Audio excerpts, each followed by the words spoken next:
नमस्कार. आज आपण एका अशा क्लासिक पुस्तकाबद्दल बोलणार आहोत ज्याने लाखो लोकांचं आयुष्य बदललंय. हो, नेपोलियन हिल यांचं थिंक अँड ग्रो रिच. आता अनेकांना वाटतं की हे पुस्तक फक्त पैसे कसे कमवायचे याबद्दल आहे. पण खरं सांगायचं तर हे त्यापेक्षा खूप खोल आहे. हे पुस्तक आहे यशासाठी लागणाऱ्या माइंडसेटबद्दल. मग काय आहे ही मानसिकता? चला तर जाणून घेऊया. बघा, पुस्तकाची सुरुवातच किती जबरदस्त आहे.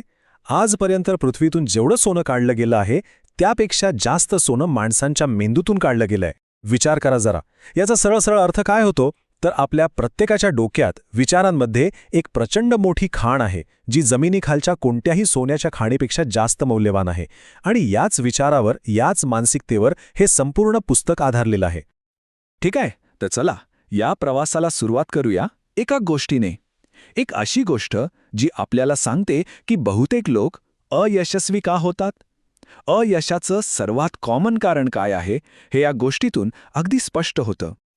ही गोष्ट आहे गोल्ड रशच्या काळातली, जेव्हा अमेरिकेत सोन्याची एक लाटच आली होती. याच काळात R.U. डार्बी नावाच्या एका व्यक्तीचे काका, त्यांच्या मनात सोनं मिळवण्याची एक जबरदस्त आग होती.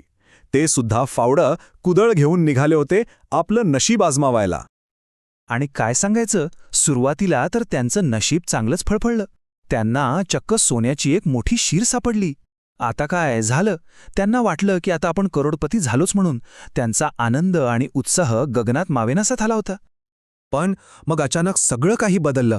जिथे सोनं मिळत होतं ती शीर अचानक गायब झाली, संपली. जणू काही इंद्रधनुष्य डोळ्यासमोरून नाहीसं झालं होतं. आता पुढे काय करायचं हेच त्यांना कळेनासं झालं. शेवटी खूप प्रयत्न करूनही काही सापडत नाहीये हे पाहून ते पूर्णपणे निराश झाले आणि त्यांनी ठरवलं, बस आता पुरे झालं. त्यांनी हार मानली. आपली सगळी महागडी मशिनरी एका भंगारवाल्याला कवडीमोल भावात विकली आणि ते घरी परत निघाले. हा एक निर्णय ज्याने त्यांचं आयुष्यच बदलून टाकलं. आता ऐका ह्या कथेचा सगळ्यात मोठा ट्विस्ट. ज्या भंगारवाल्याने ती मशिनरी घेतली होती ना, तो जरा हुशार होता. त्याने एका मायनिंग इंजिनियरला बोलवून सल्ला घेतला आणि त्या इंजिनियरने काय शोधून काढलं असेल? ती सोन्याची शीर डार्बी आणि त्यांच्या काकांनी जिथे खोदकाम थांबवलं होतं तिथून फक्त 3 फूट खाली होती. विचार करा, फक्त 3 फूट. एका तात्पुरत्या पराभवामुळे त्यांनी आपलं करोडपती होण्याचं स्वप्न सोडून दिलं होतं. तर मग या गोष्टीतून आपण काय शिकलो? हार मानणं हीच सगळ्यात मोठी समस्या आहे. पण मग यावर उपाय काय आहे? उत्तर आहे पुस्तकातलं पहिलं आणि सर्वात महत्त्वाचं तत्त्व. चला बघूया. नेपोलियन हिल म्हणतात की प्रत्येक मोठ्या यशाची सुरुवात होते एका गोष्टीने, आणि ती म्हणजे इच्छा. पण थांबा, ही अशी तशी इच्छा नाहीये. म्हणजे अरे मला श्रीमंत व्हायचंय असं सहज म्हणून चालणार नाही. ही एक ज्वलंत, धगधगती इच्छा असली पाहिजे. अशी इच्छा जी बाकी सगळ्या गोष्टींपेक्षा जास्त महत्त्वाची असेल. आता ही जी इच्छा आहे तिला वास्तवात कसं आणायचं? त्यासाठी हिल यांनी 6 पायऱ्या दिल्या आहेत आणि ह्या खूप इंटरेस्टिंग आहेत. पहिली पायरी, तुम्हाला नक्की किती पैसे हवे आहेत ती रक्कम ठरवा. अंदाजे नाही, अगदी अचूक. दुसरी, त्या पैशांच्या बदल्यात तुम्ही काय देणार आहात? तुमची मेहनत, तुमचं ज्ञान, तुमची सेवा, काहीतरी द्यावं लागेल. तिसरी, एक ठराविक तारीख ठरवा की या तारखेपर्यंत मला हे पैसे मिळवायचे आहेत. चौथी, एक पक्की योजना बनवा. पाचवी, हे सगळं म्हणजे रक्कम, तुम्ही काय देणार, तारीख आणि योजना, हे एका कागदावर स्पष्टपणे लिहा.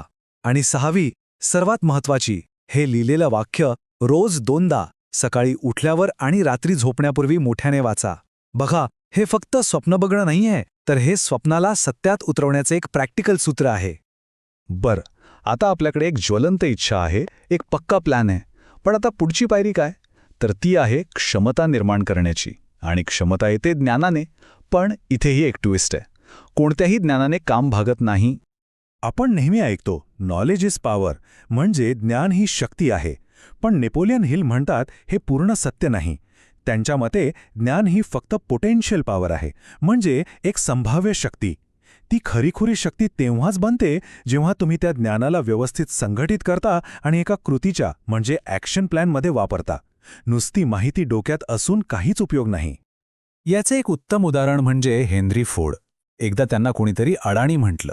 तेव्हा ते म्हणाले, मी माझ्या डोक्यात उगाच सामान्य माहिती का भरून ठेवू, जेव्हा माझ्याकडे असे हुशार लोक आहेत जे मला हवी ती माहिती एका क्षणात देऊ शकतात. म्हणजे शिक्षित माणूस तो नाही ज्याच्या डोक्यात सगळी माहिती आहे, तर तो आहे ज्याला माहिती कुठून मिळवायची आणि तिचा वापर कसा करायचा हे कळतं. किती बरोबर आहे ना? तर आता आपल्याकडे इच्छाशक्ती आहे, प्लॅन आहे आणि ज्ञान कसं वापरायचं हेही कळलं. पण तरीही एक असा मोठा अडथळा आहे जो आपल्याला पुढे जाण्यापासून थांबवतो. काय आहे तो अडथळा? नेपोलियन हिल या अडथळ्यांना म्हणतात 6 भूत. हो, बरोबर ऐकलात. 6 गोस्ट्स ही खरी भूतं नाहीयेत, तर आपल्याच मनात लपलेले आपले सर्वात मोठे शत्रू आहेत.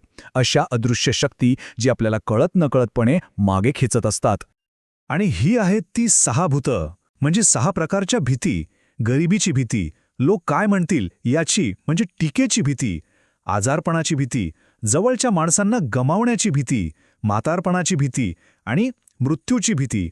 हिल म्हणतात की ह्या 6 भीतीच आपल्या सगळ्या दुःखाचं आणि अपयशाचं मूळ आहेत. आपल्या प्रत्येक निर्णयावर त्यांचा प्रभाव असतो. आणि या सगळ्यांमध्ये हिल यांच्या मते गरिबीची भीती ही सगळ्यात जास्त विनाशकारी आहे. का? कारण ती आपली तर्कशक्तीच संपवून टाकते, आपला आत्मविश्वास मारते आणि आपली स्वप्न बघण्याची हिंमतच काढून घेते.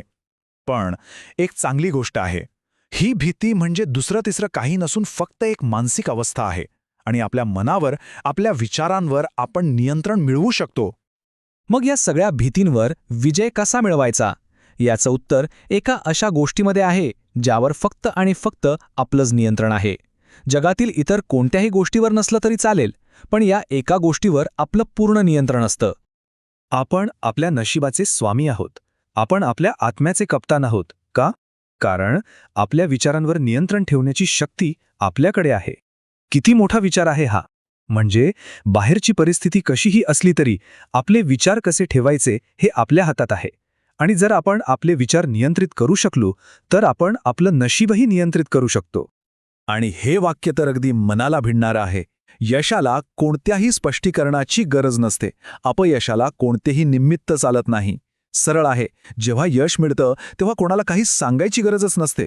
ते सगळ्यांना दिसतं. पण जेव्हा अपयश येतं तेव्हा कारणं देऊन, सब्बी सांगून काहीच फायदा होत नाही. जबाबदारी पूर्णपणे आपलीच असते.